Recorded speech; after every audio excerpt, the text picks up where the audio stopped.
10 Desember 1948 menjadi hari yang bersejarah bagi keberlangsungan hak asasi manusia di dunia, di mana pada hari tersebut merupakan lahirnya Deklarasi Universal Hak Asasi Manusia atau Universal Declaration of Human Rights yang dideklarasikan oleh Persatuan Bangsa-Bangsa atau PBB.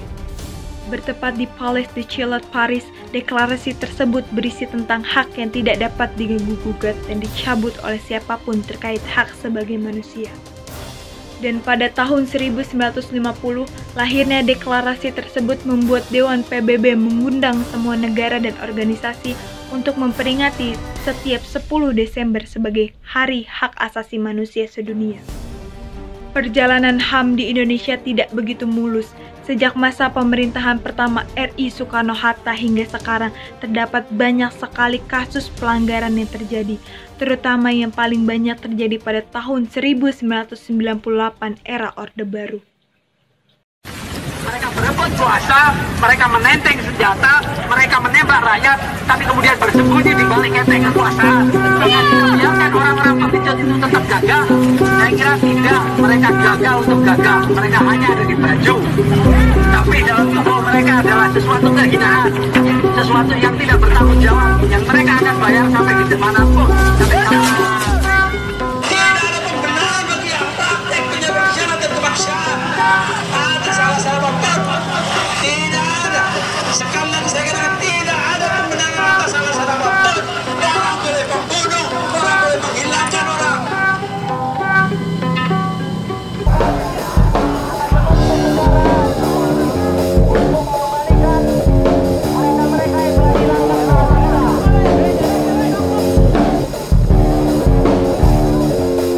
tidak banyak peristiwa yang pantas dicatat. Meski Orde Baru berjalan teramat cepat, tragedi kemanusiaan teramat dahsyat. Lantas bagaimana pandangan dari salah satu aktivis HAM pada masa kini terhadap makna HAM yang sesungguhnya serta tanggapannya terkait berbagai kasus pelanggaran HAM yang terjadi? Tetap saksikan Young Corner episode spesial Hari HAM Sedunia.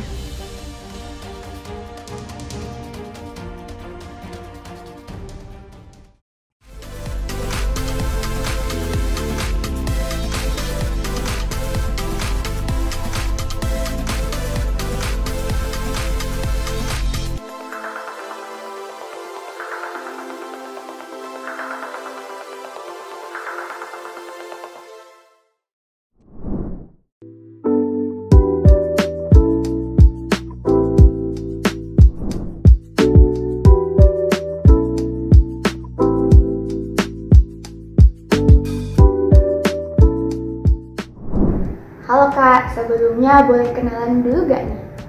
Assalamualaikum warahmatullahi wabarakatuh. Hai, perkenalkan nama aku Lita Fatima. Saat ini aku seorang mahasiswi di Universitas Negeri Jakarta. Nah, kesibukan kakak sehari-hari selain jadi aktivis HAM, apa aja sih Kak? Untuk kesibukan saya sehari-hari, saya sedang membangun sebuah platform Instagram yakni productivelearning.id, di mana Productive Learning ini bertujuan untuk mensosialisasikan kepada anak-anak muda tentang produktif dalam belajar. Tidak hanya itu, saya juga mensosialisasikan seperti kebudayaan, sosial, pendidikan, dan juga saya sebagai penulis termuda di dalam buku Imaji Nusantara dengan menyumbangkan sebuah karya bagaimana melestarikan buku Sunda melalui media sosial. Sebelumnya, kenapa sih Kak, kakak tuh tertarik dengan topik HAM? Alasan saya tertarik dengan topik HAM, pada tahun 2018 saya dinobatkan sebagai Duta Hukum dan HAM Jawa Barat oleh Bapak Yasona Lawli Kementerian Hukum dan HAM Republik Indonesia, serta di dalam SK Gubernur Jawa Barat saya sebagai Koordinator Wilayah Forum Pelajar Sadar Hukum dan HAM Kota Sukabumi, di mana ini menjadi minat saya untuk aktif di dalam bidang HAM. Nah, selain itu, saya juga sangat berpikir bahwasanya HAM ini bisa merubah saya berpikir kritis maupun bisa melihat lingkungan. Bahwasanya HAM ini memang sangat terkait dengan kehidupan kita sehari-hari. Oke, sebagai aktivis HAM nih Kak, kegiatan apa saja sih yang sudah kakak lakukan dalam memperjuangkan HAM? Sebagai anak muda, tentu saya sudah membuat seperti sosialisasi hak asasi manusia kepada masyarakat, membuat seperti webinar dan mensosialisasikan hak maupun hukum kepada anak-anak muda di Kota Sukabumi, membentuk forum pelajar sadar hukum dan HAM di Kota Sukabumi di setiap sekolah.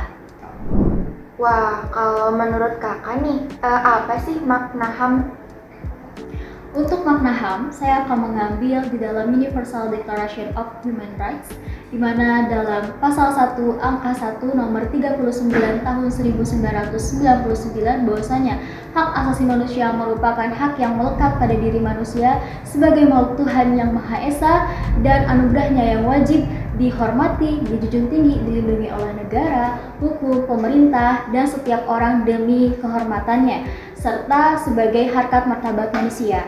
Nah, selain itu juga ada 10 hak dasar manusia. Apa saja sih? Yang pertama itu ada hak untuk hidup, hak berkeluarga dan melanjutkan keturunan, hak mengembangkan diri, hak memperoleh keadilan, hak atas kebebasan pribadi, hak atas rasa aman, hak atas rasa kesejahteraan, hak turut serta dalam pemerintahan, hak wanita, dan yang terakhir itu hak anak. Nah, kalau menurut saya apa sih HAM itu? HAM itu memanusiakan manusia lainnya. Memang manusia itu harus dimanusiakan ya, karena banyak sekali fenomena terkadang manusia tidak memanusiakan manusia lainnya. Nah, kan hak ini sudah mutlak di dalam insan yang tidak bisa diganggu-gugat, yang tidak bisa direnggut oleh pihak siapapun, dan untuk kesejahteraan diri manusia gitu. Nah, kalau misalkan nggak ada HAM gimana ya? HAM itu penting nggak sih? Nah, HAM ini sangat penting. Mengapa? Menurut kan tadi saya sudah menjelaskan ya bagaimana istilah HAM gitu. Nah, apabila tidak ada HAM, nah bisa saja orang lain bisa sewenang-sewenang sama kita. Bahkan ketika kita ada acara maupun seperti ada webinar, orang lain bisa menghancurkan webinar tersebut kan. Nah, makanya HAM ini sangat penting di dalam aspek kehidupan masyarakat, salah satunya itu masyarakat di Indonesia. Jadi, teman-teman jangan lupa ya untuk mempelajari hak asasi manusia, karena hak asasi manusia ini sangat berperan penting di kehidupan masyarakat.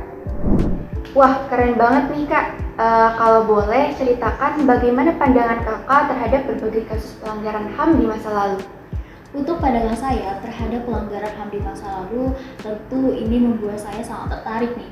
Mengapa? Karena banyak sekali pelanggaran HAM di masa lalu yang belum diusut tuntas, seperti Marsina, Semanggi 1 dan 2, dan kasus Tanjung Priuk, dan banyak lagi, terutama kasusnya Munir.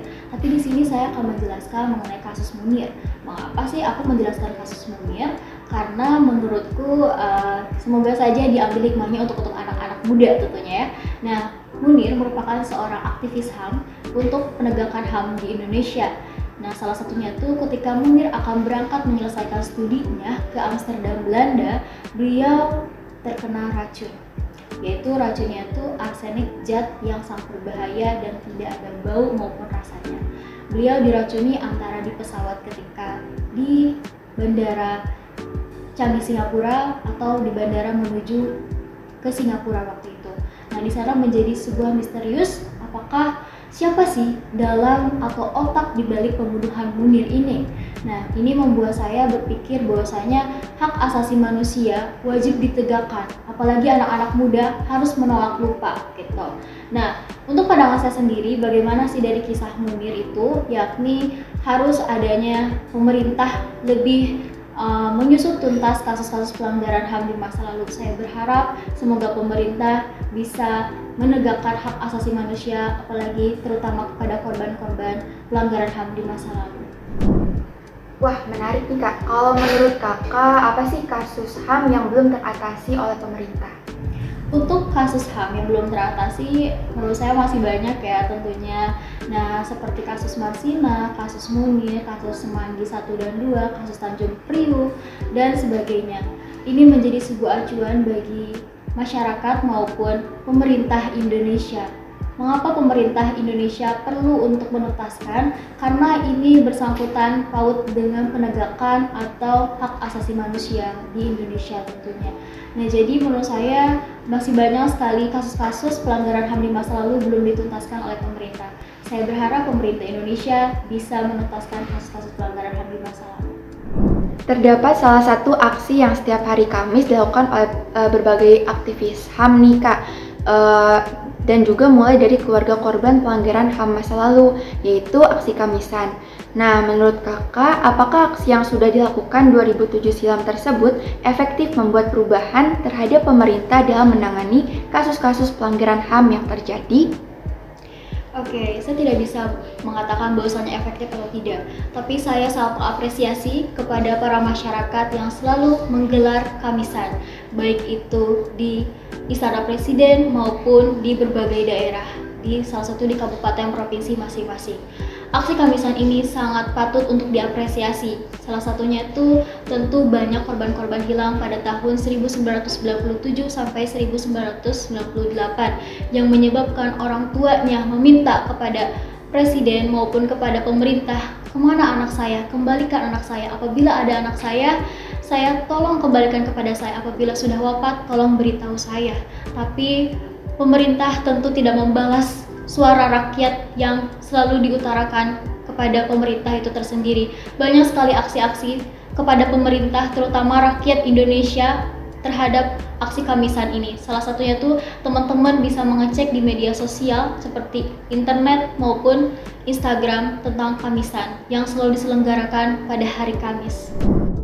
Bagaimana seharusnya pemerintah dan masyarakat dapat bekerja sama menyelesaikan kasus-kasus HAM yang masa lalu belum usai, serta bagaimana cara terbaik memberantas kasus-kasus HAM masa kini agar kedepannya Indonesia suatu saat bebas dari pelanggaran HAM. Baik, di sini sebelumnya saya akan bercerita tentang Khalifah Umar bin Abdul Aziz yang insya Allah bisa memotivasi pemerintah maupun masyarakat Indonesia. Umar bin Abdul Aziz merupakan seorang khalifah yang amat adil, bijaksana, sederhana, dan penegakan hak asasi manusia terhadap rakyatnya sangat terasa oleh para rakyatnya.